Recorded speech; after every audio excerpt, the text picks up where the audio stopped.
Shalom, shalom, shalom. Selamat pagi, terpujilah Tuhan kita yang hidup di pagi yang cerah ini. Sekali lagi kita patut bersyukur karena anugerahnya yang besar. Dia telah memberikan kita satu hari lagi, tepat di hari Kamis tanggal 3 Juni tahun 2021.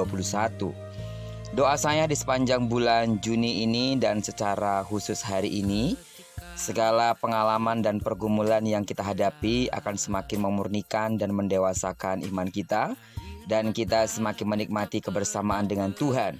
Amin. Sehingga dengan demikian kita tahu bahwa sampai terbenamnya matahari di tanggal 3 Juni ini, Dia akan terus menyatakan kuasa namanya sebagai Allah yang menyertai kita, memberkati kita, dan terus menyertai segala hal yang terjadi di dalam diri kita. Amin. Baiklah, saat ini sebelum kita lebih jauh dalam melakukan aktivitas sepanjang hari ini, mari kita sama-sama kembali meneduhkan hati kita untuk merenungkan firman Tuhan yang akan menjadi pedoman dan pelita hidup kita dalam menjalani hari yang luar biasa ini. Firman Tuhan hari ini akan tetap kita ambil dari pembacaan 36 hari bersama kitab Bilangan. Dan hari ini kita telah memasuki hari yang ke-6, maka kita akan membaca kitab Bilangan pasalnya yang ke-6, ayat yang pertama sampai dengan ayat yang ke-27. Sebagai pengantar renungan hari ini, saya akan coba bacakan untuk kita ayatnya yang ke-24 sampai dengan ayatnya yang ke-26. Tuhan memberkati engkau dan melindungi engkau. Tuhan menyinari engkau dengan wajahnya dan memberi engkau kasih karunia. Tuhan menghadapkan wajahnya kepadamu dan memberi engkau damai sejahtera. Haleluya. Berbicara mengenai berkat pasti mengasihkan, menggairahkan, bukan? Siapa yang tidak ingin hidupnya diberkati? Siapa yang tidak ingin menikmati berkat Allah dalam kehidupannya sehari-hari? Pembacaan hari ini kita melihat bahwa berkat Allah bagi segenap orang Israel betul-betul dinyatakan oleh Allah dengan firman-Nya. Ayat yang ke-22 jelas sekali mengatakan bahwa Allah memberikan perintah kepada Musa supaya berkat dicurahkan. Berkat ini diucapkan oleh Harun dan anak-anaknya sebagai imam yang telah dipilih oleh Allah secara langsung. Namun lihatlah, berkat yang diucapkan semuanya berkaitan dengan berkat rohani. Allah mau menyinari dengan wajahnya dan memberikan kasih karunia. Tuhan menghadapkan wajahnya dan memberi damai sejahtera. Bukankah ini semua adalah berkat-berkat secara rohani?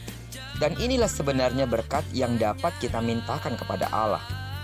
Janganlah terlalu berpusat pada perkara materi saja. Buat apa kalau harta melimpah tetapi rumah tangga Anda tidak ada damai sejahtera? Buat apa rumah dan mobil banyak, mewah, tetapi Anda sakit-sakitan? Yang penting adalah berkat Allah secara rohani melimpah dalam hidup kita. Amin.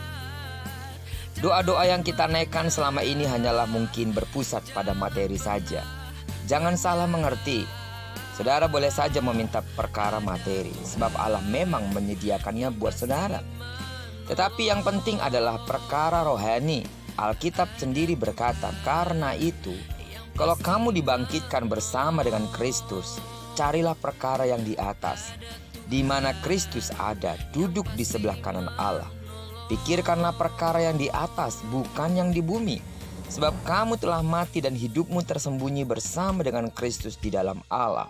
Kolose 3 ayat 1-3. Apa yang Paulus maksudkan pada ayat di atas adalah prioritas utama yang harus diperhatikan. Apa perkara di atas itu? Di mana Kristus berada. Perkara di atas juga adalah perkara yang kekal. Dan Paulus juga berkata, sebab kami tidak memperhatikan yang kelihatan, melainkan yang tak kelihatan. Karena yang kelihatan adalah sementara, sedangkan yang tak kelihatan adalah kekal. Manusia rohani memperhatikan perkara di atas, dan manusia rohani mencari berkat rohani juga. Saudara manusia rohani, amin. Karena itu, mari kita sama-sama belajar untuk memperhatikan perkara di atas dan meminta berkat-berkat rohani juga.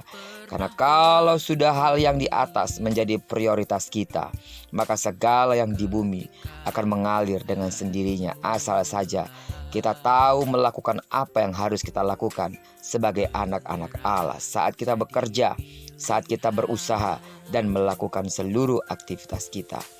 Saudara yang kekasih di dalam nama Tuhan Yesus dan jemaat Tuhan, mengejar perkara materi tidak akan ada habisnya.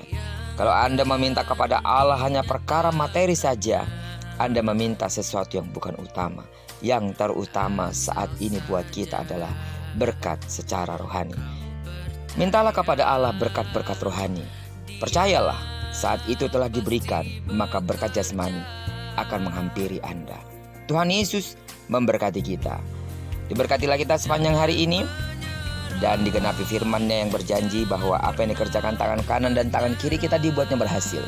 Kemanapun kaki kanan kaki kiri kita melangkah, di sana kemuliaan-Nya akan dinyatakan. Dan diberkatilah kita bersama dengan orang-orang yang kita kasih, bersama dengan orang-orang yang kita cintai, dimanapun mereka berada. Terpujilah nama Tuhan.